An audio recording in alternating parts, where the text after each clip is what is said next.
Bismillahirrahmanirrahim. Assalamualaikum warahmatullahi wabarakatuh.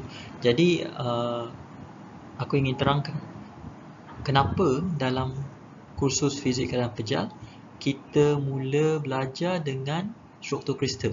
Tetapi sebelum tu, kita nak undur dulu dan kita nak ingat balik apa yang telah kita pelajari tentang bahan, tentang struktur jirim sebelum kita memasuki universiti. Jadi, kalau kita ingat, di sekolah kita belajar dua perkara utama tentang jirim. Yang pertama, kita diberitahu yang semua jirim, semua benda yang wujud di alam semesta ni terbina daripada atom. Right? Kita belajar tentang atom lah, tentang kewujudan, bahawa semua benda sekeliling kita ni kalau kita boleh belahkan berkali-kali, akan sampai satu tahap di mana kita tak boleh belah dah benda tersebut, dan unit terkecil yang tak boleh dibelah lagi itu kita gelarkan sebagai atom. Right? So itu perkara yang pertama. Perkara yang kedua yang kita pelajari di sekolah tentang jirim, kita diberitahu bahawa jirim ni wujud dalam tiga keadaan. Right? Jirim boleh wujud dalam keadaan gas, boleh wujud dalam keadaan pepejal, dan boleh wujud dalam keadaan cecair.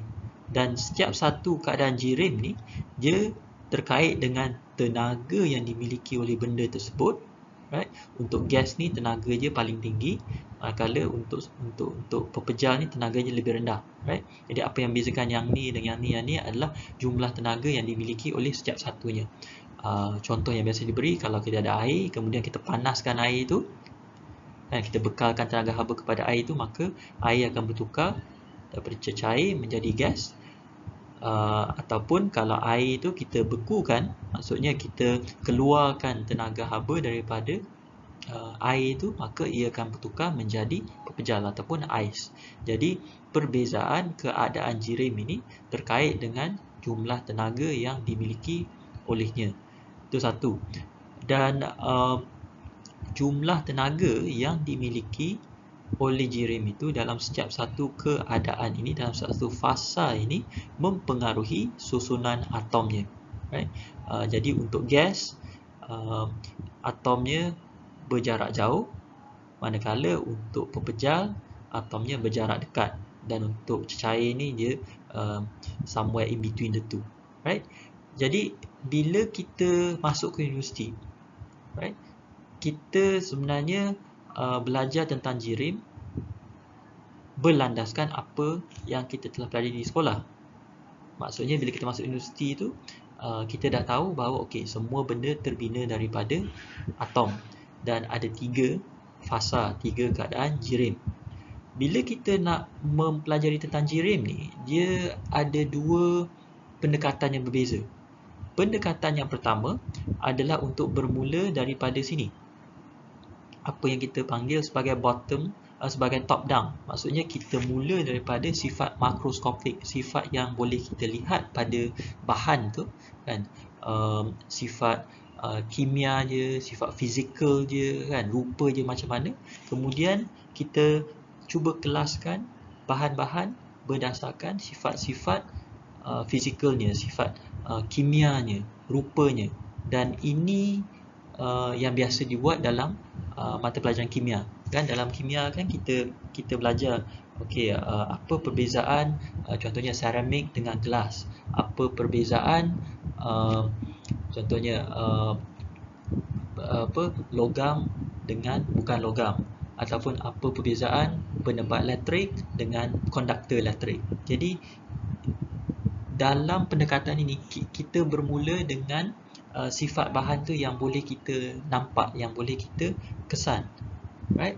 Dan itu top down, sebab kita bermula daripada makroskopik, kemudian kita cuba menerangkan kenapa bahan tu ada jenis-jenis beza berdasarkan sifat makroskopik dia, berdasarkan susunan atom dia. Right? Jadi itu adalah cara top down, kita bermula daripada makroskopik ke mikroskopik. Tetapi ada satu lagi pendekatan yang lain yang terbalik. Kita bermula daripada skala mikroskopik, kemudian kita bergerak ke skala makroskopik. Jadi untuk pendekatan bottom up ni, kita cuba teroka apa atom-atom macam mana susunan atom tu boleh menerbitkan kepelbagaian jirim. Maksudnya kalau dalam kimia kita akan belajar dulu tentang kesemua unsur-unsur kimia yang ada. Kemudian kita diajar okey, kalau sodium, atom sodium bergabung dengan atom klorin maka menghasilkan garam, dan garam ni sifatnya dia dia berstruktur kristal. Kemudian dia kalau dilarutkan dalam air dia boleh mengalirkan elektrik, right? Tapi kesemua penerangan tentang sifat garam itu dimulai daripada mengenal pasti mengetahui tentang unsur sodium dan unsur klorin itu. Dan untuk pendekatan bottom up ini, maksudnya kalau kita mulakan daripada tahap mikroskopik bergerak ke tahap makroskopik, kita kena juga tahu macam mana kita nak menggabungkan atom-atom yang beza. Jadi kita kena belajar tentang bonding dan chemical bonding, jenis-jenis ikatan kimia yang berbeza, ionic, covalent, metallic, semua ni, right? Jadi kaedah bottom up ni dia bermula daripada unit yang paling kecil iaitu atom. Kemudian kita tanya macam mana susunan, macam mana cara gabungan atom ni menghasilkan, dalam satu kes menghasilkan gas, kemudian dalam kes lain boleh menghasilkan pepejal, right? Apa yang berbeza tentang cara kita menggabungkan atom yang menyebabkan wujudnya kepelbagaian jirim, right? So dua pendekatan untuk mempelajari tentang jirim, sama ada top down, bermula daripada kepelbagaian bahan tu, kemudian kita cuba cari satu penjelasan yang boleh menerangkan kesemua kepelbagaian ni berdasarkan konsep atom, ataupun kaedah bottom up di mana kita belajar dulu tentang atom, kemudian kita tanya macam mana aku nak gabungkan atom-atom ni supaya boleh menghasilkan jirim-jirim yang berbeza. Okay? Jadi kalau kita sedar bahawa ada dua pendekatan beza ni, dan lagi mudahlah untuk kita memahami kenapa aku kena belajar benda-benda yang aku kena belajar dalam fizik dalam pejal ataupun dalam kimia sekalipun. Okay? Jadi satu analogi yang biasa kita gunakan untuk memahami tentang kaitan kepelbagaian bahan dengan atom adalah untuk membayangkan atom ni macam Lego, macam blok-blok Lego, kan? Kalau kita pernah main Lego, blok-blok Lego tu setiap satunya sama je, tetapi bergantung kepada macam mana kita memasang blok-blok Lego tu, kita boleh menghasilkan bahan-bahan yang berbeza. Kalau kita pasang blok Lego ni dengan cara yang pertama, mungkin kita dapat bangunan. Kalau kita pasang blok Lego dengan cara kedua, mungkin kita dapat kereta. Kalau kita pasang blok Lego dengan cara ketiga, mungkin kita dapat kapal terbang. Jadi Lego tu adalah umpama atom, dan arahan memasang itulah hukum fizik, right? Itulah hukum fizik. Hukum fizik ni dia memberitahu kita okey, macam mana kita nak menggabungkan, macam mana kita nak memasang atom-atom ni supaya kita dapat bahan-bahan atau benda-benda yang berbeza, right? Jadi bila kita belajar fizik ni, sebenarnya kita cuba meneroka, cuba memahami apa arahan pemasangan alam semesta ni, right? Sebab alam semesta ni telah dicipta dan dipasang oleh Tuhan, kan? Jadi bila kita belajar fizik ni, semacam kita nak tahu apa arahan pemasangan yang telah digariskan oleh Tuhan apabila Tuhan mencipta alam ini, right? Jadi kita cuba membongkar hukum-hukum yang mentadbir alam ini, right? Dan itu bukan suatu yang mudah, tetapi ahli fizik, tapi itulah cita-cita ataupun kerja ahli fizik. Okay? Kalau kita dah jelas tentang tentang pendekatan kita dalam menerokai jirim, soalan yang seterusnya adalah macam mana kita nak memahami, sebab kalau kita lihat sekeliling kita kan ada banyak jenis jirim dan bahan yang berbeza. Apa yang sama di antara contohnya secawan kopi dengan contohnya dengan meja, right? Sebab fizik bagi tahu kita, sebenarnya air kopi dalam cawan tu terbina daripada atom yang sama dengan atom yang membina meja kita ni, right?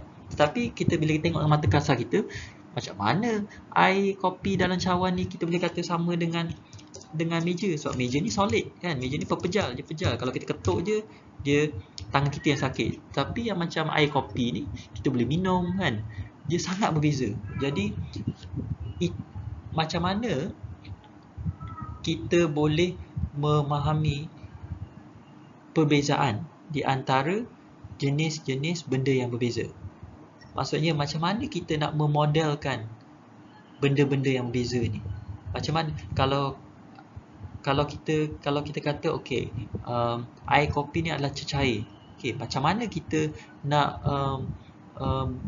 memahami apa akan jadi pada air kopi ni kalau kita panaskan je, ataupun kalau kita sejukkan je, ataupun kalau kita lalukan elektrik menerusinya, ataupun kalau kita letakkan air kopi ni dalam medan magnet, apa yang akan berlaku? Okay, macam mana kita nak jawab soalan-soalan ni? Cara kita menjawab soalan tu adalah dengan cuba memahami macam mana atom-atom dalam cawan kopi ni, dalam air kopi ni akan bertindak balas sekiranya kita bekalkan haba, sekiranya kita letakkan dalam medan elektrik, sekiranya kita letak dalam medan magnet. Jadi kita kena fahamlah, kita kena bina model tentang cecair, right? Kita kena bina model tentang cecair, kemudian kita gunakan model tu untuk meramalkan apa yang akan berlaku, right?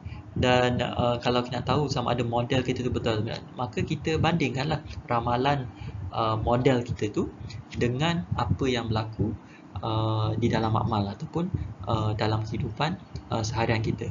Jadi biasanya bila ahli fizik ingin memodelkan bahan, mereka akan bahagikan mengikut fasa-fasanya. So fasa yang paling mudah untuk difahami, untuk dimodelkan oleh ahli fizik adalah fasa gas dan fasa pepejal. Dan yang paling rumit untuk kita modelkan dan untuk kita fahami adalah fasa cecair.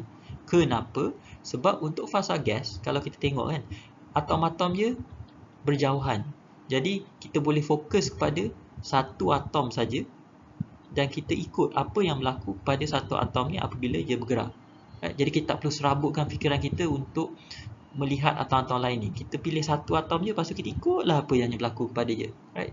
So sebab itu memodelkan gas tu agak mudah. Untuk memodelkan pepejal pula, dianya mudah sebab meskipun atom ni berjarak dekat, tetapi ianya terlekat dengan satu sama lain, right? Dia tidak berubah bentuknya. Jadi kita boleh kata okey, kalau untuk atom pepejal ni dia dalam bentuk cube, maka dia akan terus berada dalam bentuk cube lah. Jadi kita boleh fokus kepada satu cube ni saja dan kita ikutlah apa pergerakannya ataupun apa yang berlaku pada dia, right? Jadi macam mana kita nak memodelkan bahan? Kalau kita tanya ahli fizik, macam mana kita nak bina satu bahan, dia akan jawab, okey, kalau kau nak bina suatu benda, bagi aku 3 benda. Bagi aku atom, bagi aku daya dan bagi aku tenaga. Dengan ketiga-tiga ramuan ni, aku boleh bina apa saja bahan yang kau nak. Right? So itu cara kita sebagai ahli fizik untuk membina bahan. Kita perlukan ramuannya, kita perlukan atom, right? Kita perlukan daya, kemudian kita perlukan tenaga. Okay? So kita lihat untuk kes gas dulu, kemudian baru kita bergerak ke kes pepejal. Okay. Untuk kes gas, right? Bila kita cakap tentang bahan ni, kita perlu ada model ataupun kita perlu ada bayangan apa yang berlaku di dalam bahan tersebut. Jadi untuk gas, biasanya kalau kita cakap tentang gas, kita bayangkan satu kotak yang berisi dengan zarah-zarah yang bebas bergerak, macam inilah kan, particles in a box, right? Dan zarah-zarah ini dia boleh berlanggar dengan satu sama lain, right? Dia boleh berlanggar dengan dinding kotak ni, right? Dia boleh mengisi ruang, right? Kalau kita panaskan je, kalau kita naikkan suhu je, maka dia akan bergerak dengan lagi laju, right? Jadi untuk gas, kita akan bayangkan zarah-zarah tu bergerak secara rawat dan berlanggar dengan satu sama lain seperti ini, right? Dan kita boleh merangkumkan sifat gas ni dalam persamaan ini. Ini adalah persamaan gas unggul, the ideal gas equation. Jadi untuk apa-apa saja jenis gas, ada 3 parameter yang penting, 3 kuantiti yang kita pentingkan. Pertamanya tekanan P, kemudian isi padunya V, kemudian suhunya T, right? Dan persamaan ini mengaitkan macam mana tekanan ni terkait dengan isi padu dan macam mana terkait dengan suhu, right? Jadi persamaan ini membolehkan kita untuk meramalkan apa yang akan berlaku kepada sesuatu gas. Misalnya kalau kita naikkan tekanan dia, apa akan berlaku kepada isi padu dan suhunya. Kalau kita turunkan suhu dia, apa akan berlaku kepada isi padu dan tekanannya. Jadi persamaan ini semacam dia macam arahan pemasangan untuk gas. Apa jua gas mestilah mematuhi arahan ini ataupun hukum ini. Right? Sebab tu dia panggil hukum gas unggul. Sebab kalau sesuatu benda tu gas, dia mesti mematuhi hukum ni. Dia tidak boleh tidak lari daripada mematuhi hukum ni. Right? Jadi itu untuk gas. Untuk pepejal pula, macam mana kita nak memodelkan pepejal? Perkara pertama yang kita buat adalah untuk membezakan di antara kristal dengan bukan kristal. Jadi kalau kita lihat kat sini, perbezaan ketara yang paling ketara di antara kristal dan bukan kristal adalah untuk kristal, zarah-zarahnya tersusun dengan rapi dan kemas. Tetapi untuk bukan kristal, dia berterabur kat sini kan. Jadi rasa-rasanya kalau kita nak memahami sifat bahan, lagi mudah kita nak memahami kristal ke ataupun bukan kristal. Right? Jadi sudah tentu lagi mudah untuk memahami kristal sebab susunannya berulang, right? Yang ini berulang dengan yang ni, berulang yang ni, berulang yang ni, berulang yang ni. Right? Jadi kalau kita faham macam mana satu ini tersusun, dan untuk bahagian seterusnya kita sekadar mengulang sajalah benda yang sama, right? Sebab itu kristal lagi mudah difahami daripada bukan kristal. Dan sebab itu dalam kursus fizik keadaan pepejal, kita mulakan dengan memahami kristal. Right? Sebab kristal ni paling mudah sekali untuk kita fahami. Sama seperti bila kita belajar gas dalam termodinamik, kita bermula dengan gas unggul. Right? Gas yang mana isi padu zarah tu kosong, di mana zarah tu dia tidak berinteraksi dengan zarah lain. Right? Kita dalam fizik ni kalau kita nak memahami sesuatu, kita akan mulakan dengan kes yang paling mudah sekali. Right? Dan itu adalah satu keputusan yang pragmatik kan. Kalau kita nak mula dengan kes yang paling rumit, nanti kita tak boleh buat apa-apa langsung. Kita tak boleh faham langsung pun. Jadi kita mulakan dengan kes yang paling mudah. Kemudian kalau kita dapati yang kes yang paling mudah tu tak secocok dengan dengan hasil eksperimen kita atau hasil pemerhatian kita, maka kita perlahan-lahan merumitkan lagi model tersebut ataupun teori kita, right? Tapi prinsipnya adalah kita mulakan dengan kes yang paling mudah, right? Jadi sebab itu kursus fizik keadaan pepejal dia bermula dengan kristal, sebab ini yang paling mudah untuk kita fahami. Bila kita dah settle, kita dah faham tentang kristal, barulah kita berganjak ke bukan kristal. Jadi fizik keadaan pepejal adalah bidang fizik yang cuba menerangkan tentang keadaan pepejal. Boleh saja actually kalau nama kursus jadi fizik fasa pepejal, right? Atau fizik pepejal.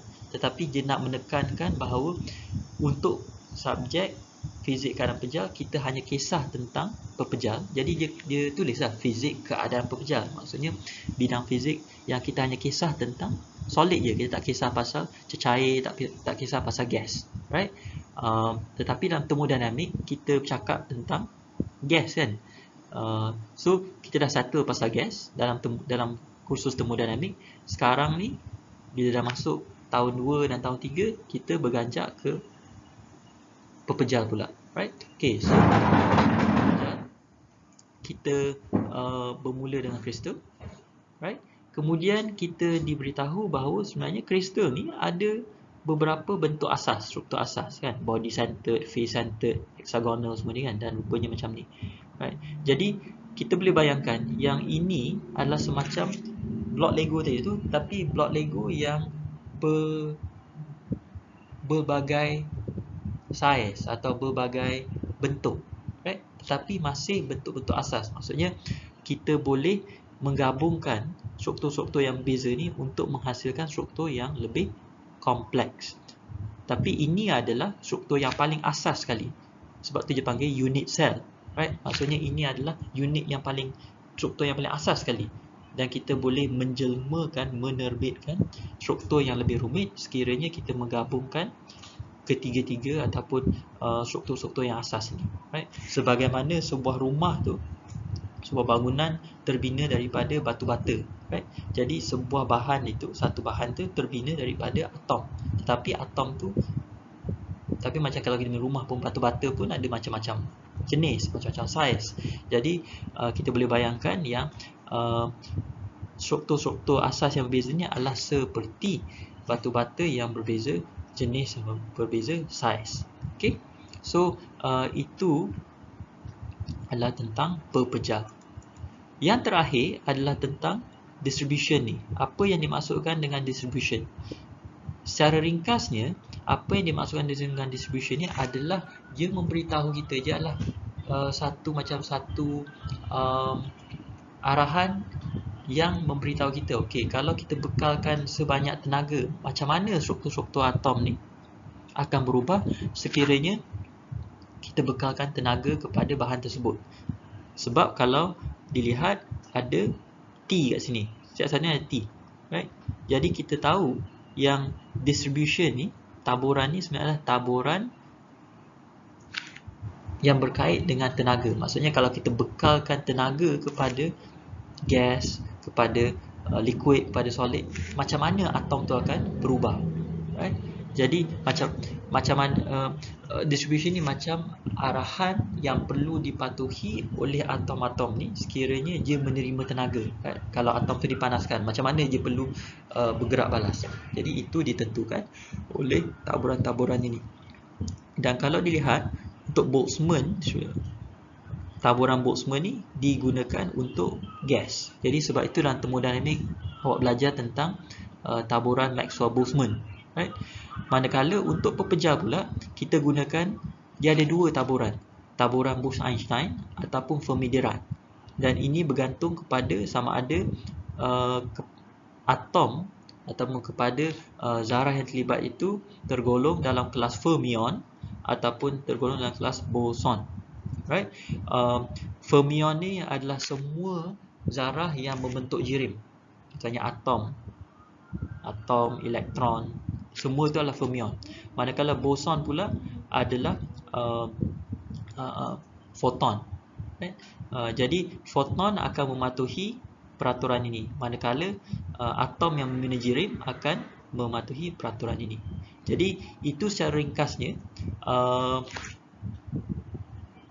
gambaran kasar tentang topik yang berkaitan dengan jirim daripada sejak sekolah lagi hinggalah sekarang. Jadi sebenarnya fizik keadaan pejal yang awak pelajari sekarang hanyalah lanjutan daripada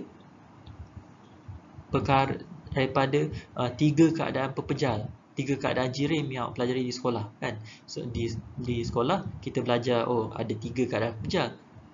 So bila kita masuk universiti ni, kita fokus satu demi satu. Kita fokus pada gas dalam termodinamik, kan? Kemudian kita fokus pula pada pepejal dalam fizik keadaan pepejal.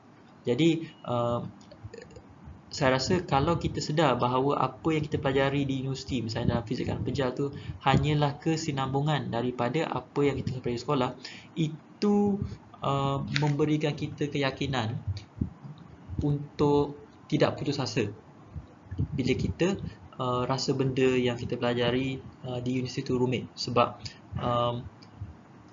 apa yang kita pelajari sekarang di universiti itu hanyalah pendalaman ataupun konsep yang lebih mendalam berbanding dengan apa yang kita telah pelajari di sekolah.